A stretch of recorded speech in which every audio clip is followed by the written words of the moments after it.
Hello, this is Dustin Hausner. I'm the Jewish Outreach and Program Director at the Wayne YMCA. Our programs are funded through the Jewish Federation of Northern New Jersey. So today we have a very special guest. We have Mr. Michael Gilberg.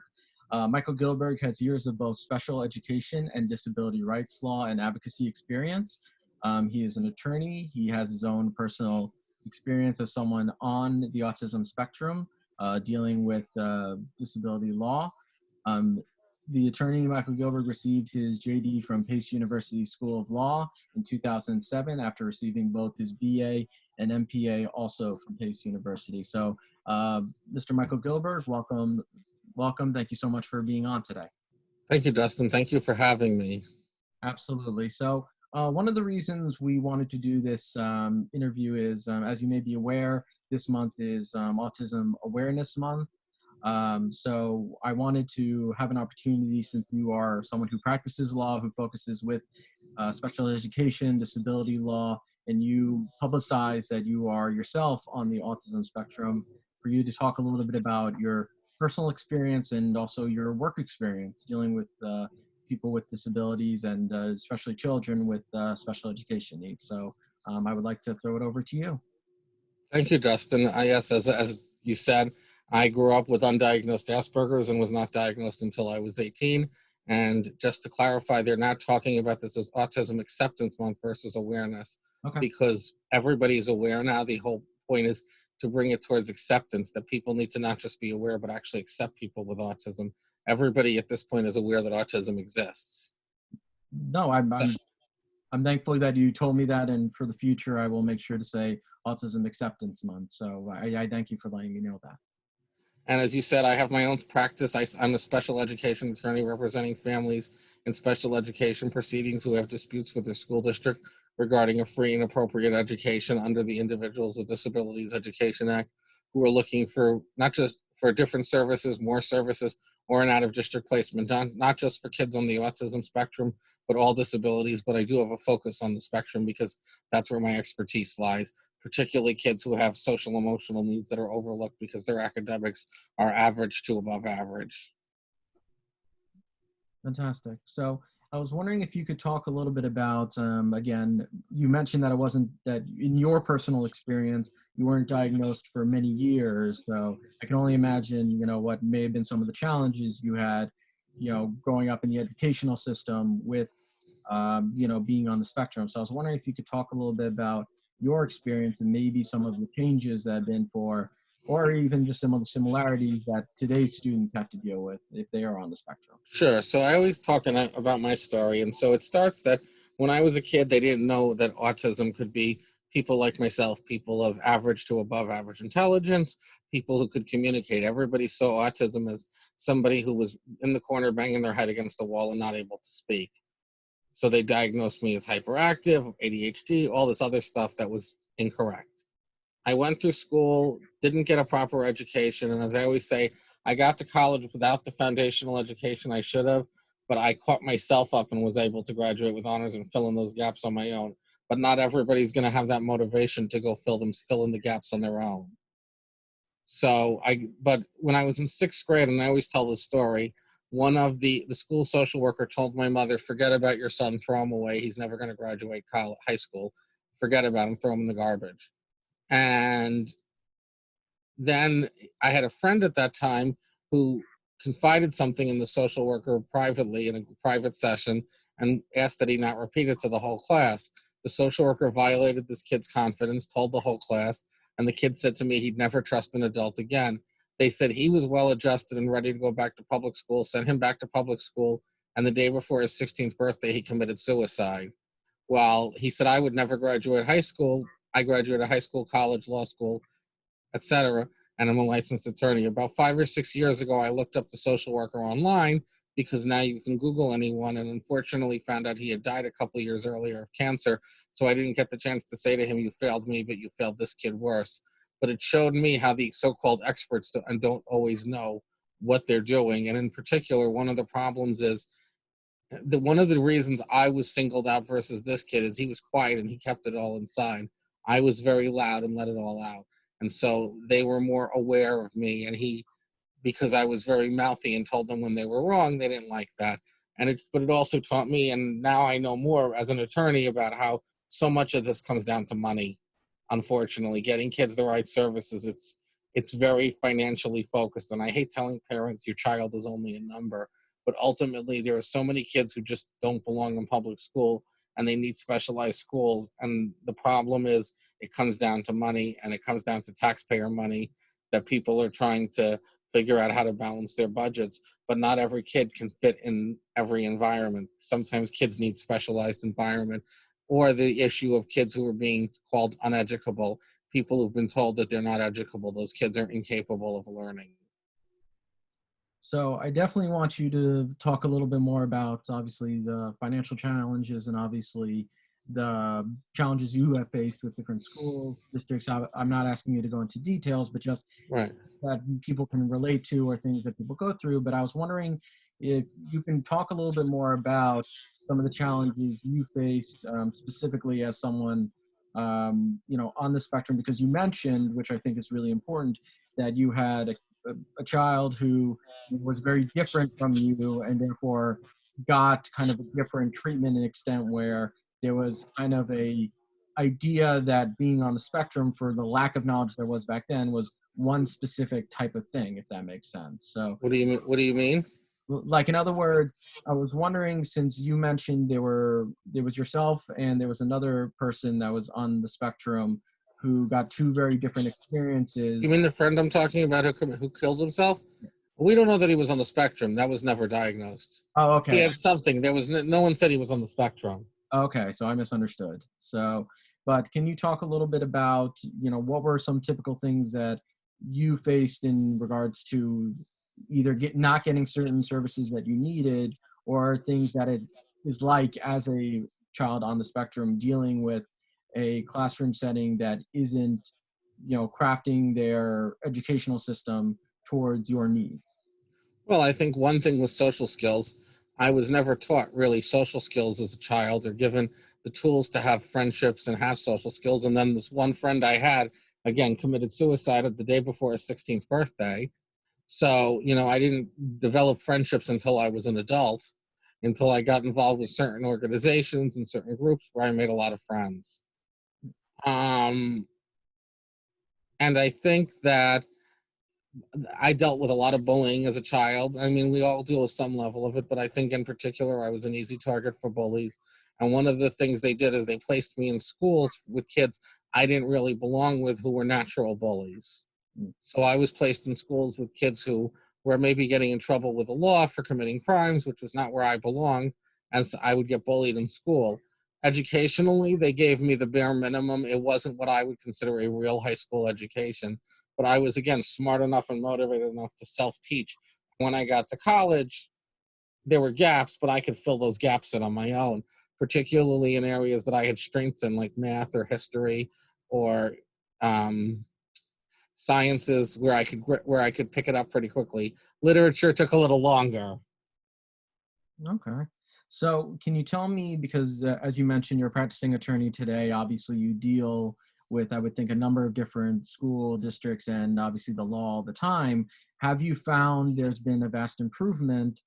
And if so, where's there been improvement, and where are areas where you feel there's still left behind students? Well, I think now we have a greater understanding of what autism is, and we realize it's not just a kid in the corner banging his head against the wall, unable to speak. There's a very wide spectrum, from people like myself and friends of mine who are fully functional adults with, again, average to superior intelligence, holding down careers, but who might have some deficits, right down to the person who might have an intellectual disability and be nonverbal. Autism, and again, nonverbal doesn't determine intelligence. That's a kind of misnomer of autism, that some people will think if you're nonverbal and unable to speak or selectively mute, that you're less intelligent. There are people who are nonverbal who are very bright, but they either choose or are unable to communicate orally and have to communicate through technology, through typing or what have you. And there are people who can speak who are of lower intellect. There's no correlation between intelligence and ability to speak and verbal ability.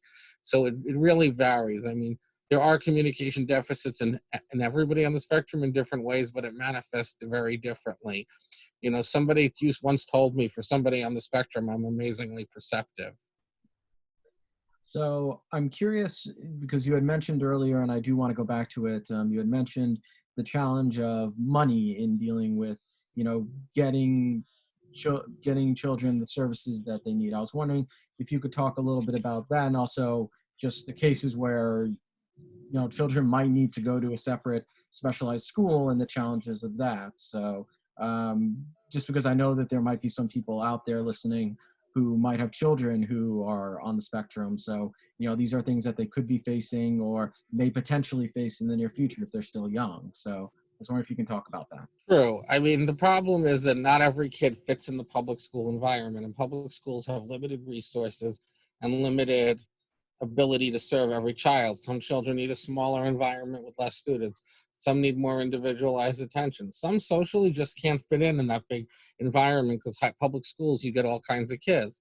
And so there are specialized schools and for people with for children with autism to varying degrees. Some are good, some are bad, like anything else. And when you work in the field over a number of years, you eventually figure out what schools are good and which ones are not. And so, you know, schools have developed programs like in New York, it's called BOCES.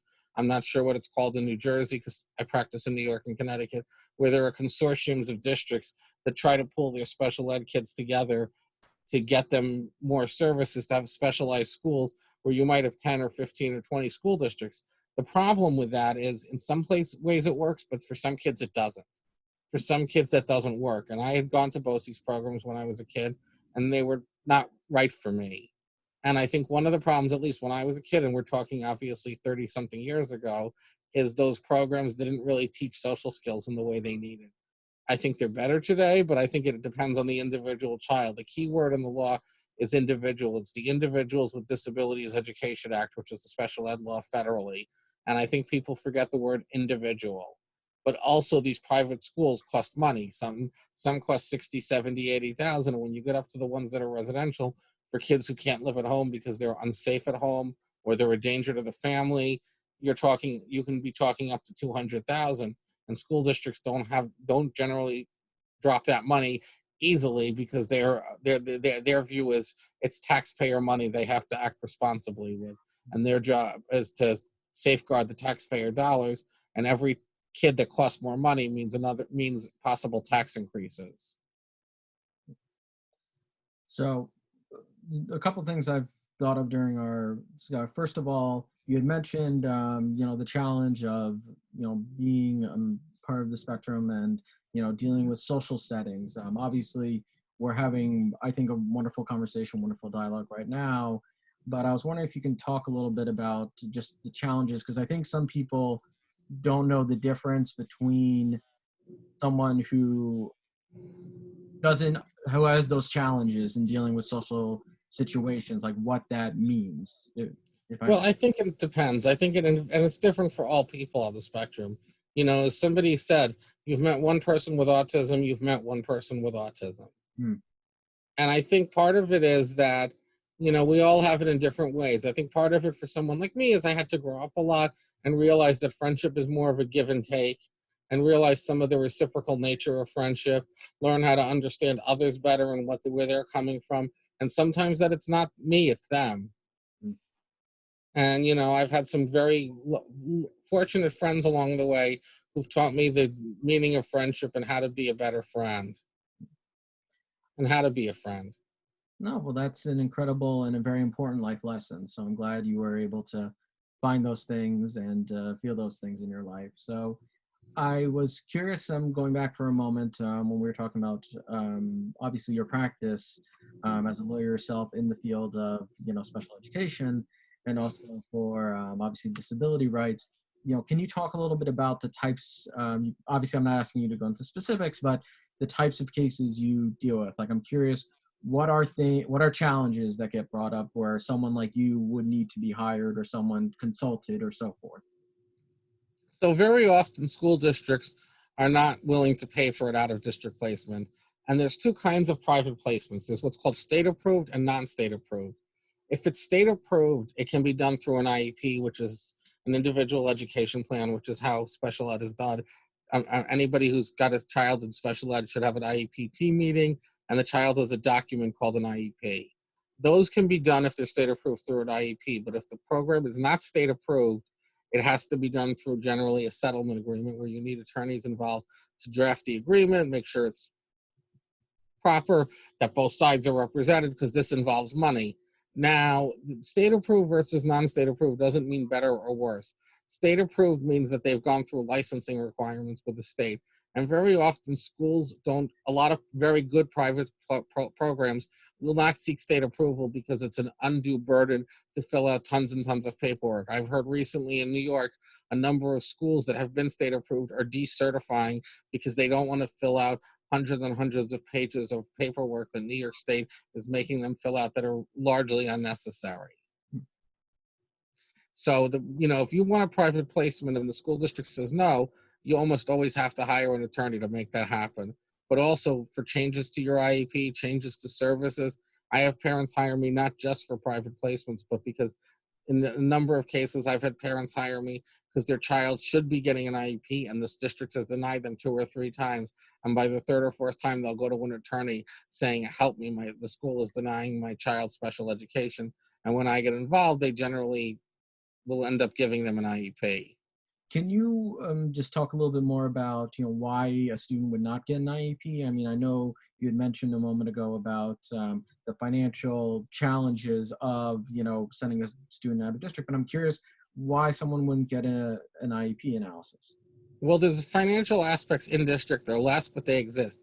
Every time the child has to work with a speech therapist or an occupational therapist or a psychologist, that still costs money because that person isn't working with another student. And if you have X number of kids who need occupational therapy, and then you add another kid, you might need a second occupational therapist. So now you've got a new employee. The issue with the IEP is it's more work for them. It's more money in that sense. It's more time having to have meetings for the IEP.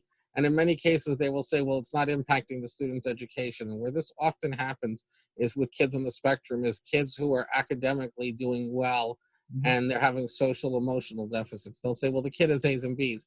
He doesn't need an IEP. And I always use the extreme example that I've had in a case in Connecticut. I always said this case I presented this for years as a hypothetical, and then it came to be a real case. Kid was an A student, but tried to commit suicide in the high school twice. And the school district said, well, and he was on the spectrum. There was nothing really wrong with him. His grades were fine. I'm like, but he tried to kill himself. And they're like, oh, he was just looking for attention. And they had him on video making a suicide attempt, and we're minimizing it because schools think that it's all about the grades and they don't look at the social emotional piece. And that's, as I say, special ed is not just academics, but the IDEA, the law requires you to look at the social emotional functioning.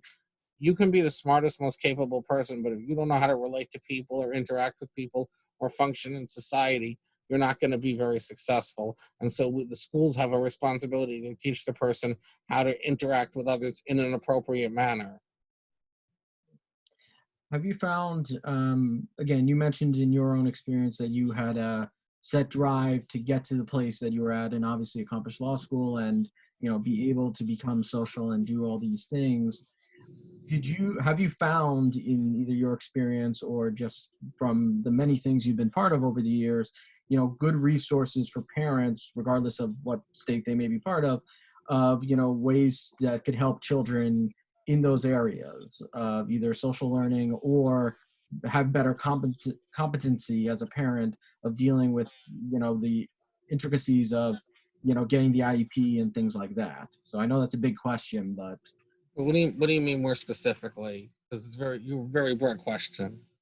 fair enough. So I'll start with the first part of, if you have a child who is on the spectrum, who is having challenges with social interaction and is not getting help from the school per se, have you found other resources that have been helpful in your experience? Yes, there are other resources out there to teach social skills. The issue is going to then be getting the school to pay for these resources. Okay. Schools generally will say, well, we can do it in-house. And some can, some can't. It all depends on the kid, depends on the school. Unfortunately, not all school districts are created equal. And I find it's not necessarily related to rich or poor. People often think, well, richer school districts do better and poorer school districts do worse. I have found wealthy school districts that do terrible jobs, and I have found poor school districts that do wonderful jobs. It really depends on the director of the staff and the culture of the school district. Okay. Have you, then going back to my second question, so, you know, a lot of parents, I think of a lot of personal experiences that I know of parents who are able to financially and give the time to fight for their students and make sure they get the IEP and everything else. But, you know, it's not always easy for a parent to dedicate their time or have the knowledge to do it. So I was curious if you found resources where a parent can either get the representation they need or learn about how to fight for their students, you know, rights in that sort of way, like their IP and other things. Well, I think the issue is that, yeah, like you just said, not all parents are created equal. And I always say being a parent is one of the most important jobs in the world and one of the few you don't need a license for. Anybody can be a parent. Whereas other jobs, you need credentials, you need licenses. So that's part of it. And, some parents need hand holding and some parents can do a lot on their own. And I find the parents run the gamut. Some parents, I have to hold their hand under every little thing. And some parents I can say, you can do this, and it saves them time and money to do it themselves and to pay me to do certain things. There are parents who are capable and parents who are not as capable. But I think the issue is that, like you said, it's about money to hire an attorney. I don't charge as much as some other attorneys because I want to make legal services affordable, but I have to earn a living. And so, attorneys cost money, and some parents can afford more than others. So, there are nonprofits out there to help families with kids in special ed who need attorneys who can't afford and are lower income. But unfortunately, they can't service every family in need. And there are grant programs, but not every kid gets what they need. And unfortunately, sometimes it's a matter of luck. And, in an ideal world, every parent would have access to legal services. But unfortunately, that's not the world we live in. Do you, by any chance, offhand, know any of the names of some of the grant services or any of the other, programs that you had mentioned for someone who may be of low income or just, Generally, legal service organizations, anything legal aid, legal services, look for those nonprofit law organizations. They're usually called legal aid or legal services, depending on whether they do civil or criminal law. Whichever one does the civil law locally as a nonprofit legal corporation is usually the place to go to, the first place I would send a family in need. Okay. So I want to hop a little back a little bit because obviously today's topic or the thing that we're discussing, besides obviously the educational component of this, and of course parents' abilities and rights when it comes to getting education for the child if they're on a spectrum, but we may be having people who are watching who are adults or maybe older and have found challenges in meeting people and, dealing with the challenges of everyday life. I would be curious, as an adult, what have you found as ways to help, yourself work within, the different fields that you do, especially, I think it's incredibly amazing that you went to law school at the time that you did and was able to accomplish as much as you did. So I was curious if there's organizations or groups that you're aware of that, people who are maybe on the spectrum who want to learn more about their identity, who would want to, meet other people, what are some services you may recommend or Well, resources? there are different organizations out there, but a lot of it is regionally based depending on where you live. I would look at, there's a national group called the Autistic Self-Advocacy Network, which is a big one, but they've kind of moved away from local organizations. There's the Autism Society of America, which has got a lot of affiliates all over. And then there are smaller groups within local states and municipalities. I'm familiar with some of the groups in New York, New Jersey, Connecticut, and a little bit Massachusetts. But then again, if you're somebody in another area of the country who might be watching, I wouldn't necessarily know their local groups. A lot of people think of Autism Speaks, but within the self-advocate community, there's a lot of distrust of Autism Speaks for a variety of reasons, and there's there's been a lot of controversy with them through the years. Okay. So I would like to not wrap up, but getting closer to a close, if I may ask, what are things that anyone who watches this taking away from, who doesn't have that personal experience, what are, I suppose, myths about, the autism spectrum that you would love demystified? Like, what are things that, you think people either assume about someone if they meet someone on the spectrum, or what are things that you would like people to just be more aware of or conscious of? Well, I think number one, I get people, and I know friends who've had this too, say, but you don't look autistic. I'm not sure what looking autistic means. There's no such thing as looking autistic. People say, but you seem so normal, or you're smart. People think that autism means you're lower intellect, or that you're that everybody with autism is somebody who's involved in some unusual behavior, something that makes them stand out, where you look at them in a public setting and go, huh, instead of it can just be the guy next to you and not even realize it. Some people are more obvious than others. A lot of us know how to quote unquote mask, where when we're in the right situation, we're not going to be doing things. And, as I always say, I'm very atypical of somebody on the spectrum, because I'm as bad as I've tested as being as close to not autistic as you can still be autistic. So I almost say I'm like stuck between two worlds, because I understand the neurotypical world while still being on the spectrum. And I don't have a lot of spectrum traits. It's like I'm not I don't have sensory sensitivities to light or noise like some people. I don't stim, which a lot of people do on the spectrum. I don't, for those who don't know, stimming is people, it might be something as minor as like, biting your nails, touching your hair, fidgeting, but it can also be somebody who has to flap their hands in a much more noticeable manner. Okay. Is there, I suppose I would ask, if a person wants to learn more about, different things about the autism spectrum, wants to learn more about the different communities, or learn more about, what, a person can just, learn more about the different communities, is there specific resources you would recommend? I recommend, like I said, going to the websites for the Autistic Self-Advocacy Network or the Autism Society. Those are the big ones. But I'd Google and see what's around. I mean, I always say Google is your friend. And Or, that's really how you find a lot of information. I have myself find information on various things simply by doing a Google search.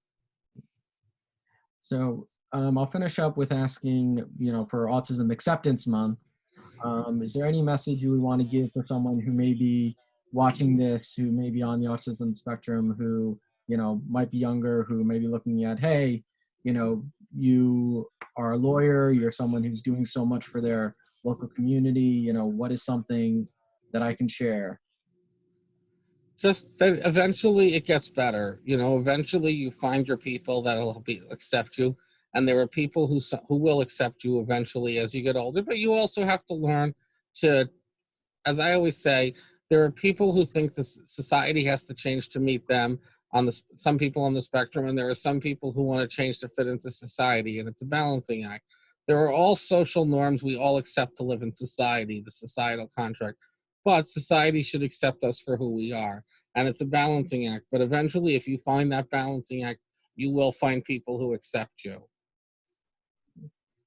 Well, I want to thank you, Michael Gilberg, for taking the time to speak with me today.